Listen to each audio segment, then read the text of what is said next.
Hello students, so in 10th science we have discussed our 6th chapter that is life processes. ठीक है, जिसमें हमने देखा पहले कि जो लाइफ प्रोसेसेस है वो क्या होती हैं। तो जितनी भी प्रोसेसेस जो हमारी लाइफ को चलाने के लिए जो जरूरी हैं उनको हम कहते हैं life processes, which are the processes which are needed to sustain their life by the living beings. living beings जो है वो अपनी लाइफ को सस्टेन करने के लिए जिन भी प्रोसेसेस का यूज कर रहे हैं वो है हमारी लाइफ प्रोसेसेस। इसमें भी जैसे हमारी न्यूट्रिशन है, हमारी डाइजेशन है, हमारी रेस्पिरेशन है, सर्कुलेशन है, रिप्रोडक्शन है, बहुत सी ऐसी प्रोसेसेस हैं जो हमारी लाइफ प्रोसेसेस कहलाती हैं, जो हमारी लाइफ को स्मूथली चलाने के लिए जो है वो जरूरी है। ठीक है, उसके बाद हमने मेटाबॉलिज्म के बारे में पढ़ा था। मेटाबॉलिज्म क्या है? It is the sum total of all the chemical as well as physical activity. जो भी हमारी लाइफ में हमारी बॉडी के अंदर जो भी फिजिकल और केमिकल जो एक्टिविटीज है जो चली हुई हैं उनको हम कहते हैं मेटाबॉलिज्म। ठीक है, जो दो तरह की थी, कैटाबॉलिज्म एंड एनाबॉलिज्म। तो आज हम जो लाइफ प्रोसेसेस चैप्टर है इसमें हम अपना जो फर्स्ट जो हमारी लाइफ प्रोसेस है दैट इज न्यूट्रिशन वो स्टार्ट करेंगे। ठीक है, हमने बहुत सारी प्रोसेसेस देखी, रेस्पिरेशन, रिप्रोडक्शन। ठीक है, इसमें हमने देखा कि रेस्पिरेशन में क्या करते हैं हम, जो हमारा फूड है उसको हम तोड़ रहे हैं, उसकी ब्रेक डाउन कर रहे हैं। क्यों? कि उससे हमें एनर्जी मिले, हमारी लाइफ प्रोसेसेस जो है वो कंटिन्यूसली चले। तो उसके लिए जो फर्स्ट पॉइंट जो मेन पॉइंट है वो है न्यूट्रिशन, कि हम अगर खाना खाएंगे तभी हम क्या कर पाएंगे, बाकी सारी प्रोसेसेस जो है वो कैरी आउट कर पाएंगे। अगर हम खाना ही नहीं खाएंगे, रेस्पिरेशन नहीं होगी, सर्कुलेशन नहीं होगी, तो जो न्यूट्रिशन है it is the first step, it is the first process जहां से हमारी क्या है जो बाकी प्रोसेसेस है वो स्टार्ट होती हैं। तो पहले हम देखेंगे न्यूट्रिशन की डेफिनेशन। तो न्यूट्रिशन क्या है?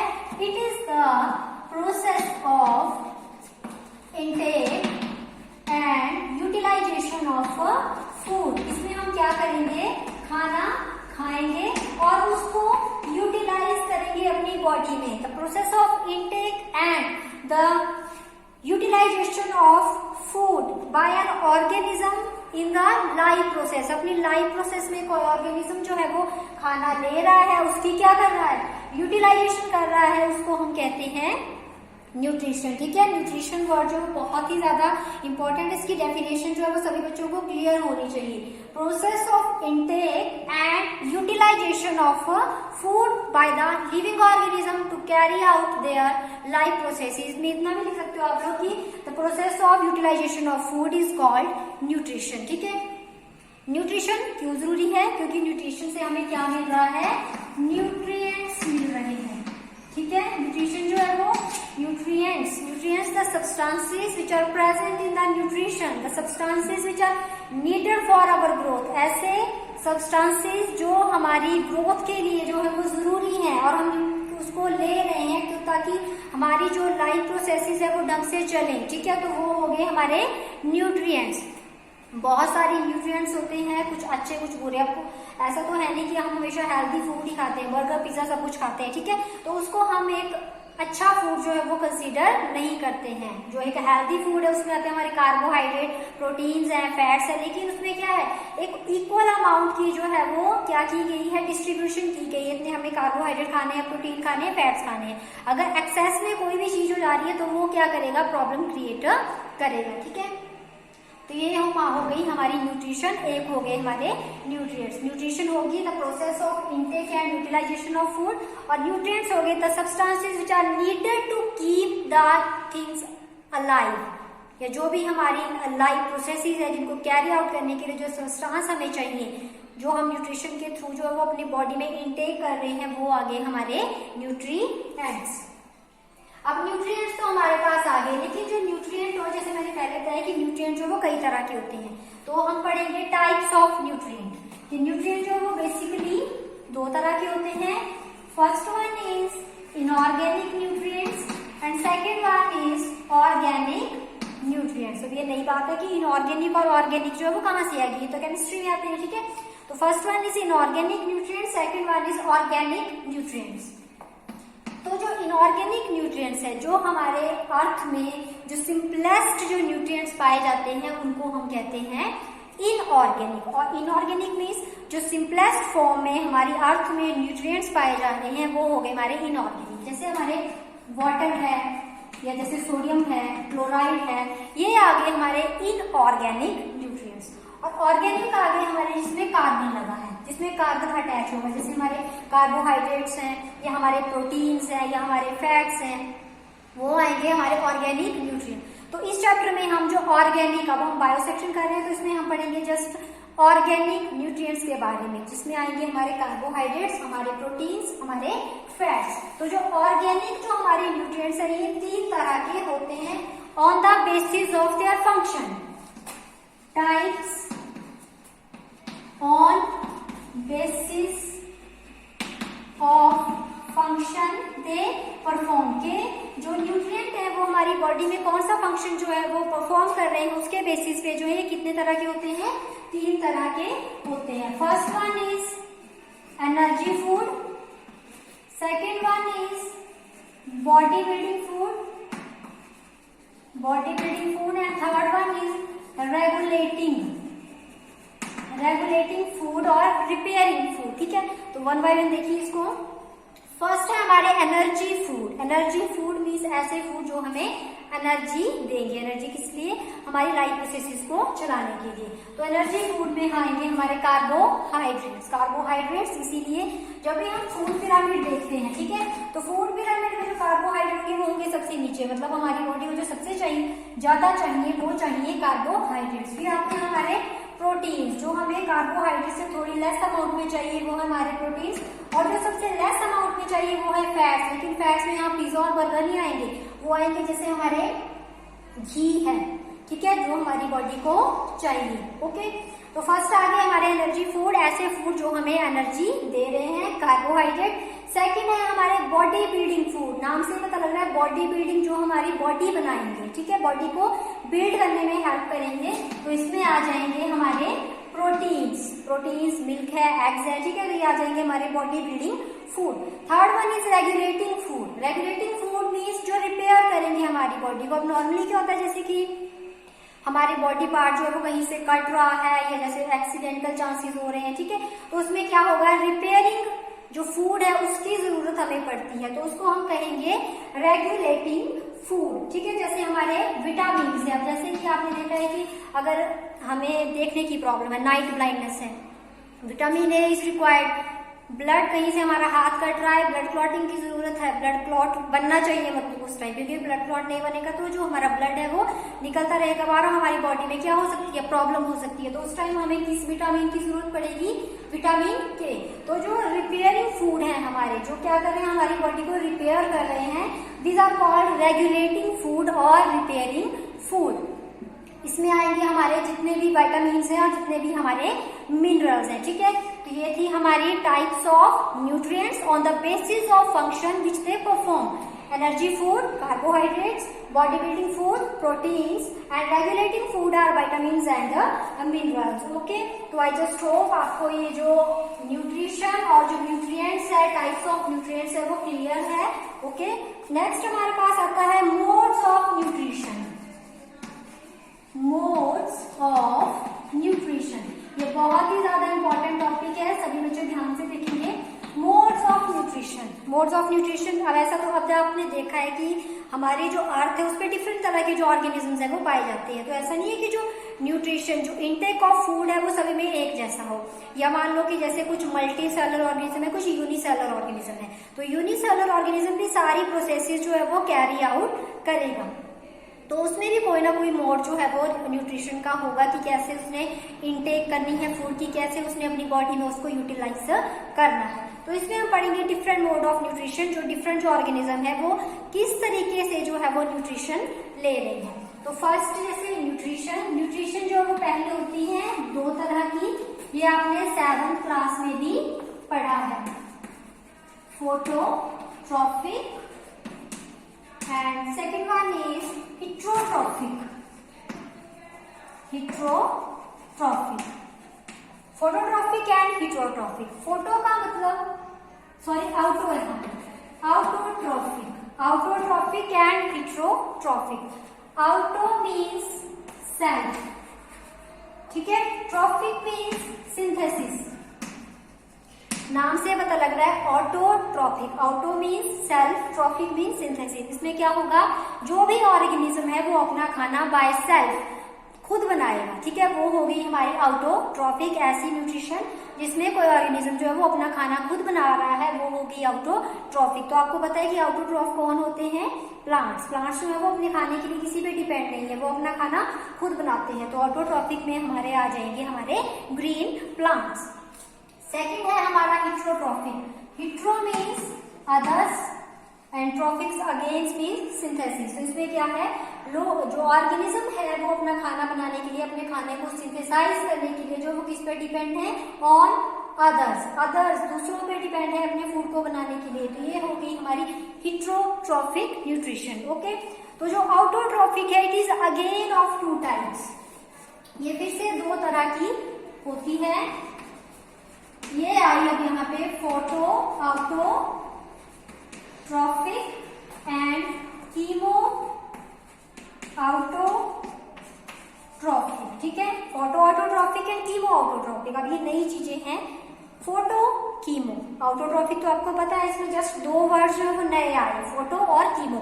फोटो मीन्स लाइट, ठीक है, फोटो मीन्स लाइट। ऑटोट्रॉफिक का मतलब हुआ कि खाना खुद बना रहे हैं, लेकिन वर्ड जुड़ा फोटो मीन्स खाना खुद बनाएंगे, किसकी हेल्प लेंगे, लाइट की। तो वो होगी हमारी photo autotrophic. The organism which prepare their food by itself with using, by using किसका यूज करेंगे, लाइट का। और सेकेंड साइड अगर हम देखें कीमो ऑटोट्रॉफिक, खुद बनाएंगे, किसका हेल्प लेंगे, कीमो। कीमो का मतलब होता है केमिकल्स। इसमें क्या करेंगे ऑर्गेनिज्म, खुद खाना बनाएंगे लेकिन हेल्प लेंगे केमिकल्स की। तो ये होगी हमारी कीमो ऑटोट्रॉफिक, ठीक है। एक आ गई हमारी फोटो ऑटोट्रॉफिक, एक आ गई हमारी कीमो ऑटोट्रॉफिक। अब फोटो ऑटोट्रॉफिक में आते हैं जैसे हमारे कुछ बैक्टीरिया या हमारे ग्रीन प्लांट्स, जो कुछ बैक्टीरिया ऐसे होंगे जो लाइट की हेल्प लेंगे, और कुछ क्या ग्रीन प्लांट्स तो मैक्सिमम जो है वो लाइट की हेल्प लेते ही हैं, क्या करने के लिए, खाना बनाने के लिए, ठीक है। आगे आते हैं हमारे कीमो ऑटोट्रॉफिक। तो कीमो ऑटोट्रॉफिक में हमारे बैक्टीरिया है जैसे पर्पल सल्फर बैक्टीरिया, ठीक है। पर्पल सल्फर बैक्टीरिया जो है, जो गर्म पानी के झरने होते हैं वहां पे पाए जाते हैं। ये क्या लेते हैं, H2S हाइड्रोजन सल्फाइड, ये केमिकल है जिसका यूज करके जो है वो क्या करते हैं, ये खाना बनाते हैं। क्योंकि यहाँ तक जो है वो लाइट नहीं पहुंच सकती है, तो इसलिए इन्हें खाना बनाने के लिए जो है केमिकल्स की हेल्प लेनी पड़ती है, ठीक है। ये जैसे हमारा नाइट्राइट बैक्टीरिया जिसका नाम है नाइट्रोसोमोनास, जो ये कहाँ पे होता है, जो हमारे लेग्यूमिनस प्लांट है, जो मतलब जैसे हमारी दालें हो जिसपे लगती है ना, उन प्लांट्स की जड़ों में जो है ये बैक्टीरिया प्रेजेंट होता है। तो ये क्या करते हैं, नाइट्रोजन फिक्सेशन में हेल्प करते हैं। पढ़ा है आपने 8th क्लास में, नाइट्रोजन फिक्सेशन में हेल्प करते हैं। मतलब ये अपना खाना बनाने के लिए जो किस केमिकल का यूज कर रहे हैं, नाइट्रोजन का यूज कर रहे हैं। तो ये हो गए हमारे फोटो ऑटोट्रॉफिक और एक हो गए हमारे कीमो ऑटोट्रॉफिक, ठीक है। उसके बाद हमारे आते हैं जो हिट्रोट्रॉफिक न्यूट्रिशन। हिट्रोट्रॉफिक न्यूट्रिशन जो है वो 3 तरह की होती है। Again saprophytic, parasitic and holozoic, ठीक है। Saprophytic, parasitic and holozoic. तो 1 by 1 जो हम डिस्कस करते हैं। सेप्रोफिटिक, सेप्रो का मतलब होता है dead and decaying matter, fitting means eating. तो इसमें क्या है, जो भी ऑर्गेनिज्म है वो क्या करते हैं, जो डेड, जो पूरा सड़-गल गया है material, dead and decaying matter है, वहां से जो है वो खाना लेंगे। तो इसीलिए इस न्यूट्रिशन को हम क्या कह रहे हैं, सेप्रोफिटिक न्यूट्रिशन, ठीक है। तो इसमें आते हैं जैसे हमारे फंगस है, बैक्टीरिया है। अब इसका जो मेन एग्जांपल है, जैसे मान लीजिए कि हम घर में कोई ब्रेड बना रहे हैं, ठीक है, तो हम ब्रेड डो तैयार करेंगे। अगर हम उस ब्रेड डो को एज इट इज ही रहने दें तो कुछ टाइम बाद आप क्या देखेंगे कि जो ब्रेड डो है वो फ्लफी हो गई है। क्यों, क्योंकि उस पर जो है वो फंगस और बैक्टीरिया ने अटैक किया है। जो भी कार्बोहाइड्रेट्स उस डो में प्रेजेंट थे उन्होंने क्या किया, उस सारे कार्बोहाइड्रेट्स को ले लिया और लास्ट में फ्लफी जो पार्ट है वो हमारे पास बच गया। जितना पुराना आटा होगा उतना ही ज्यादा फंगस जो है वो उस पर अटैक करेगा, ठीक है। तो ये हो गए हमारे saprophytic nutrition. Second one is parasitic. तो जैसे मैंने आपको सैप्रोफिटिक का एग्जांपल दिया कि आपने डो तैयार किया, वैसे ही पैरासिटिक का एग्जांपल है। मान के चलिए कोई गेस्ट आपके घर है, ओके। फर्स्ट से आपने क्या किया, उसको बड़ी उसकी मेहमान नवाजी की, उसको शरबत पिलाया, ठीक है। सेकेंड डे उसने क्या किया, खुद तो आया ही आया, साथ में चार लोगों को और ले आया। आपने सोचा कि चलो कल इसका ऐसे ऐसे हमने वेलकम किया था, आज भी कर देते हैं, ठीक है। थर्ड डे अगेन उसने वही किया, और ज्यादा लोगों को आ गया, तो आपको परेशानी हुई, ठीक है। लेकिन उसने क्या किया, उसने आपने जो भी उनको कुछ भी नहीं दिया, और उसने क्या किया, वो खुद ही किचन में गया, वहां से उसने शरबत बनाया, खुद भी पिया, बाकियों को भी पिलाया, वहां से चला गया, या ऐसा मान के चलिए कि फिर आपके घर में रहा, ठीक है। तो आपको क्या क्रिएट की, उसने परेशानी की। वही काम है पैरासाइट का। ये क्या करेगा, हमारी बॉडी में रहेगा, हमारी बॉडी को हार्म करेगा, हमें परेशान करेगा, लेकिन मतलब हमसे कोई वो परमिशन नहीं लेगा, हमें पता नहीं होगा कि हाँ ये हमें क्या कर रहा है। जैसे ये पर जब बहुत ज्यादा परेशानी बढ़ जाएगी तब हमें पता लगेगा। जैसे एग्जांपल आप मान के चलिए, हमारी लीच है, लाइस है, वर्म्स हैं, ठीक है। तो ये जो है वो अटैक करते हैं हमारी बॉडी में विदाउट नोइंग दैम। ये जो है वो हमारी बॉडी में रहते हैं, लेकिन हमें पता नहीं होता है। जो बहुत ज्यादा प्रॉब्लम बढ़ जाती है तो ऐसा होगा कि कई बार मान लो कि हमें पेट दर्द होगा, तो हम जब डॉक्टर के पास आएंगे तो वो क्या बोलेंगे कि आपके जो पेट में जो है वो बहुत सारे वर्म्स हो गए हैं, ठीक है। तो रह रहे हैं हमारी बॉडी में, लेकिन हमें पता उनका नहीं है। तो ये आएगी हमारी पैरासिटिक न्यूट्रिशन, ओके। और ये क्या करते हैं, हमारी बॉडी में रह के हमारी बॉडी से जो है वो न्यूट्रिशन डिराइव करते रहते हैं खुद के सर्वाइवल के लिए। थर्ड है हमारी होलोजोइक न्यूट्रिशन। होलोजोइक न्यूट्रिशन में हमारे एग्जांपल आते हैं, जैसे हमारे अमीबा हैं और हम लोग हैं ह्यूमंस। मतलब ये तो पता है कि ये हेटेरोट्रॉफिक है, कि ये अपने खाने के लिए दूसरे पे डिपेंड है, लेकिन जैसे हमें खाना मिला तो हम खुद ही इंजेक्शन करेंगे, खुद ही उसके डाइजेशन करेंगे, खुद ही उसकी एसिमिलेशन करेंगे। 7 में आपने पढ़ा होगा, बाकी हम आगे पढ़ेंगे। तो इसमें क्या होगा कि जैसे हमने न्यूट्रिशन ले ली तो पूरी बॉडी में जो डाइजेशन की प्रोसेस है वो खुद ही कैरी आउट होगी, हम किसी पे डिपेंड जो है वो नहीं रहेंगे। तो वो होगी हमारी holozoic nutrition, which digest bye their own, ठीक है। तो ये थी हमारी जो न्यूट्रिशन है, मोड्स ऑफ न्यूट्रिशन, जिसमें हमने एक बार इसको फिर से रिपीट कर लेते हैं। पहले हमने पढ़ा न्यूट्रिशन क्या, it is the intake of food and utilization. उसकी इनटेक और यूटिलाइजेशन हमारी बॉडी में अपनी लाइफ प्रोसेसेस को चलाने के लिए, ओके। उसके बाद है हमारे न्यूट्रिएंट्स होते हैं substances which we need to अपनी लाइफ प्रोसेस को चलाने के लिए, जो भी हम substances which we needed to keep them living, कि हमें लिविंग कंसीडर किया जाए। लिविंग का हम क्यों कंसीडर करेंगे, अगर हम सारी लाइफ प्रोसेसेस जो है वो कैरी आउट करेंगे। तो ऐसे सब्सटेंसेस जो हमें लिविंग रहने के लिए चाहिए वो हम आगे हमारे न्यूट्रिएंट्स। आगे हमने न्यूट्रिएंट्स के टाइप देखे, इनऑर्गेनिक, ऑर्गेनिक। इनऑर्गेनिक है जो अर्थ में सिंपलेस्ट फॉर्म में प्रेजेंट है, वो आगे हमारे इनऑर्गेनिक, और जो दूसरे हैं जिनमें कार्बन प्रेजेंट है वो आगे हमारे ऑर्गेनिक, ओके। उसके बाद हमने फंक्शन के बेसिस पे जो है वो 3 तरह के जो हमारे न्यूट्रिएंट्स है वो पढ़े। First one is energy giving food, carbohydrate. Second one is body building food, proteins. Third one is repairing food, that is vitamins and minerals. उसके बाद हमने देखी मोड्स ऑफ न्यूट्रिशन, जो बेसिकली पहले 2 तरह की थी, ऑटोट्रॉफिक, हेटेरोट्रॉफिक। ऑटोट्रॉफिक मीन्स इसमें जो खाना है वो खुद बना रहे हैं ऑर्गेनिज्म, हेटेरो वो दूसरों पे डिपेंड है। उसके बाद जो ऑटोट्रॉफिक थी वो 2 तरह की थी, photo autotrophic, chemo autotrophic. Photo autotrophic में लाइट की हेल्प से खाना बनाएंगे, कीमो में केमिकल्स की हेल्प से बनाएंगे। हेटेरोट्रॉफिक 3 तरह की है, सैप्रोफिटिक, पैरासिटिक, होलोजोइक। सैप्रोफिटिक में डेड डिकेइंग मैटर पे जो है वो डिपेंड है, जैसे हमारे फंगस और बैक्टीरिया है। पैरासिटिक में क्या होगा, हमारी बॉडी के अंदर रहेंगे, हमारी बॉडी को हार्म भी करेंगे, लेकिन हमें पता नहीं चलेगा, जैसे हमारी लीच है, लाइस है, वर्म्स है। और थर्ड है हमारे होलोजोइक, इसमें क्या होगा, जो डाइजेशन की प्रोसेस है वो बॉडी में खुद कैरी आउट होगी, हमें किसी की हेल्प की जरूरत नहीं है, जैसे हमारे अमीबा है या हम लोग हैं जैसे ह्यूमन बीइंग्स हैं। तो ये थी हमारी मोड्स ऑफ न्यूट्रिशन। अब हम आगे पढ़ेंगे होलोजोइक न्यूट्रिशन के बारे में ब्रीफ में। अमीबा जो है वो न्यूट्रिशन ड्राइव कैसे करेगा, या ह्यूमन जो है वो कैसे न्यूट्रिशन ड्राइव करेंगे, कौन सी प्रोसेस चलेगी, कौन से जो एंजाइम्स है वो कैरी आउट होंगे, ठीक है। तो इसको हम ब्रीफ में जो है वो अपनी नेक्स्ट वीडियो में पढ़ेंगे, nutrition in human beings and nutrition in amoeba. Modes हमें पता लग गया कि मोड्स कौन कौन से हैं, इसकी डेफिनेशन जो है वो आप लोगों को क्लियर होनी चाहिए, और जो भी आपको वीडियो भेज जाएगी वो आप लोगों ने डेली जो है वो सभी बच्चों ने देखनी है, ओके। ठीक है, थैंक यू।